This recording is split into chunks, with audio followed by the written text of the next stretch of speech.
સંજય કાકા મારે છે ને સાયન્ટિસ્ટ બનવું, એટલે ભણીને એક સાયન્ટિસ્ટ બનીને પછી એક કોમ્પિટિશન છે, એટલે મારે ઇન્ડિયામાં જવાનું છે. ગમે દવા બનાવું ને એટલે એ હાથી બની જાય, એટલે છે ને ઇન્ડિયામાં બધા સાયન્ટિસ્ટો આવશે. પહેલાનું નામ નથી ખબર, બીજો છે હું, ત્રીજો છે માનવ ને ચોથો કેવલ. તે છે ને એમાં આવશે અલગ અલગ. તે જીતે ને એને વર્લ્ડ કપ મળે. ક્યાં છે કોમ્પિટિશન? ઇન્ડિયા. ઇન્ડિયામાં તો છે આપણે. ઇન્ડિયામાં એટલે આમ ઇન્ડિયામાં સિટી કયો? સિટી તો હોય ને કઈ?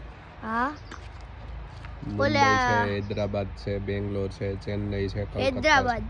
હૈદરાબાદ. હા, તો બિરયાની લેતો આવજે. હા. હા ને?